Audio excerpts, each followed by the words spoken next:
Hello friends, नमस्कार। मैं स्मृति channel में आपका स्वागत है। आज मैं आपके समक्ष एक लघु कथा प्रस्तुत करने जा रही हूँ।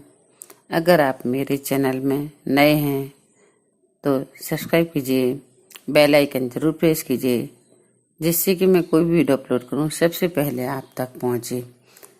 लघु कथा का नाम है 2 मिनट सोच लेना। तो आइए जानते हैं। एक बार नगर में एक सेठ रहता था। उसका परिवार पूर्ण धार्मिक था। उसका एक पुत्र किशन था। जब वो जवान होता है तो ये एक योग्य कन्या से उसका विवाह वह सेठ करवा देता है। विवाह के बाद 2 साल तक अपनी पत्नी के साथ सुखपूर्वक व्यतीत करने के बाद उसको कमाने हेतु पुरुषार्थ करने की इच्छा जागृत होती है। तो वह अपने पिता से कहता है कि हे पिताश्री, आपके पुण्य पुरुषार्थ से अपना पूरा परिवार सुखी संपन्न है। अब मैं भी योग्य हूँ, इसलिए मैं भी परदेश जाकर कमाकर अपना भाग आजमाना चाहता हूँ।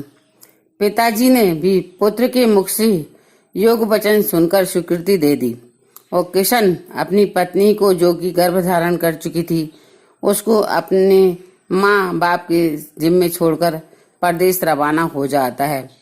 परदेश जाकर वह खूब मेहनत करता है। भाग भी उसका साथ देता है और वह बहुत धन कमाने लगता है। इस तरह कमाते कमाते 17 वर्ष बीत जाते हैं और इन 17 वर्षों में वह इतना धन कमा लेता है कि उसे भी संतुष्टि हो जाती है एवं उसे वापस अपने घर लौटने की इच्छा जागृत होती है।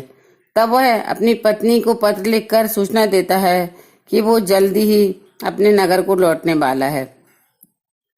इस प्रकार वो सेठ का अनुभवी बेटा अपने सभी तैयारी करके रवाना होने के लिए जहाज में बैठता है, जहां उसे एक अन्य पुरुष से मिलाप होता है जो बहुत ही दुखी मन से जहाज में बैठा हुआ था। सेठ किशन उस व्यक्ति से पूछता है, क्या हुआ, आप क्यों उदास हैं? तो वह व्यक्ति कहता है कि ये देश बहुत ही खराब है, यहाँ ज्ञान की कोई कदर नहीं है। मैं यहाँ ज्ञान के सूत्र बेचने आया हूँ, लेकिन यहाँ लेने के लिए कोई तैयार नहीं है। तो सेठ किशन सोचता है कि इस देश में मैंने भी तो बहुत धन कमाया है। ये देश मेरे लिए तो कर्मभूमि है, इसलिए इसका मान रखना मेरा दायित्व है। इस प्रकार सोचकर वह सेठ किशन उस व्यक्ति को बोलता है कि लाइए मुझे प्रदान कीजिए वो ज्ञान के सूत्र। तो वह व्यक्ति बोलता है कि मेरे एक सूत्र की कीमत 500 स्वर्ण मुद्राएं हैं, इसलिए तुम्हें यदि मेरा एक ज्ञान सूत्र चाहिए तो 500 स्वर्ण मुद्राएं प्रदान करो। सेठ पुरुष के पास वैसे भी बहुत धन था, अतः वह 500 मुद्राएं उस व्यक्ति को भेंट करता है। तो वह व्यक्ति बोलता है कि मेरा ज्ञान का पहला सूत्र तुम याद रखना, कोई भी कार्य करने से पहले 2 मिनट सोच लेना। इस प्रकार वह सेठ किशन उस सूत्र को अपनी डायरी में लिख लेता है। उधर जहाज भी रवाना हो जाता है। कुछ दिन की यात्रा के बाद वह सेठ पुरुष रात्रि के समय अपने नगर को पहुंचता है और वह सोचता है कि बहुत सालों बाद घर को लौटूंगा तो पत्नी भी कितनी खुश होगी, इसलिए क्यों नहीं चुपके से बिना खबर दिए सीधे पत्नी के पास पहुंचकर उसे आश्चर्य में डाल दूं तथा यह एक अच्छा उपहार उसे दूं। इस तरह वह सेठ किशन अपने घर के द्वारपालों को मौन रहने का इशारा करके सीधे अपनी पत्नी के कक्ष में जाता है। तो वहां का नजारा देखकर उसके पांव के नीचे की जमीन खिसक जाती है। वो देखता है कि उसके पलंग पर उसकी पत्नी के पास एक युवक सोया हुआ है। ऐसा दृश्य देखकर वह सेठ किशन अत्यंत कुपित हो जाता है और सोचने लगता है कि मैं विदेश में इसके बारे में कितना सोचता था। हर पल हमारे प्यार को मैंने याद रखा, कितना विश्वास था मुझे इस पर, और ये यहाँ पर अन्य पुरुष के साथ सो रही है। मैं इन दोनों को जिंदा नहीं छोड़ूंगा। इस प्रकार क्रोध से भरकर अपनी तलवार निकालता है और उस तलवार से जैसे ही वह उसकी पत्नी और पुरुष पर वार करने को जाता है, उतने में ही उसे वो ज्ञान का सूत्र याद आ जाता है कि कोई भी कार्य करने से पहले 2 मिनट सोच लेना। ऐसा सोचकर जैसे ही वह अपनी तलवार वापस पीछे की ओर लेता है तो तलवार पीछे के बर्तन से टकरा जाती है और बर्तन नीचे गिर जाता है, जिसकी आवाज से उसकी पत्नी की नींद खुल जाती है।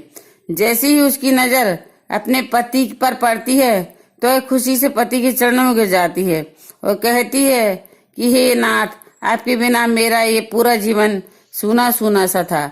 आपका इंतजार करते करते कितने वर्ष बीत गए, ये समय कैसे निकाला ये मैं ही जानती हूँ। लेकिन वह सेठ पुरुष तो पलंग के दृश्य को देखकर कुपित था। मन में अभी भी क्रोध उमड़ रहा था। उधर उसकी पत्नी वहां पलंग के पास जाती है और सोए हुए युवक को उठाकर कहती है कि बेटा जाग, अपनी आंखों को खोल, देख तेरे पिताश्री आए हैं। 17 वर्ष बाद तुम्हारा मुख तेरे पिताश्री देखेंगे। इस प्रकार वह युवक उठकर जैसे ही अपने पिता के चरणों में प्रणाम करने झुकता है तो उस युवक की माथे की पगड़ी गिर जाती है, जिससे उसके लंबे घने बाल खुलकर बिखर जाते हैं। तब सेठ पुरुष की पत्नी कहती है कि हे स्वामी, आपकी ये 17 साल की बेटी है, जिसके शील की रक्षा करने हेतु मैंने इसे बचपन से ही पुत्र के समान ही पालन पोषण और संस्कार दिए हैं।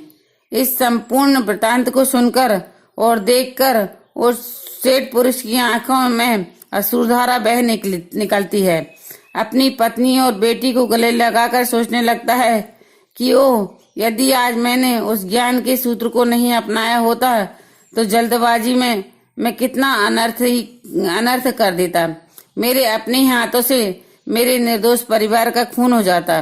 धन्य है ज्ञान का ये सूत्र, जो उस दिन तो मुझे महंगा लग रहा था लेकिन आज मेरे लिए अनमोल बन गया। जीवन में दुख से बचना है तो सुखों को बढ़ाना है, और सुखों को बढ़ाना है तो कोई भी कार्य करने से पहले 2 मिनट सोच लेना। धन्यवाद दोस्तों। जय श्री कृष्णा।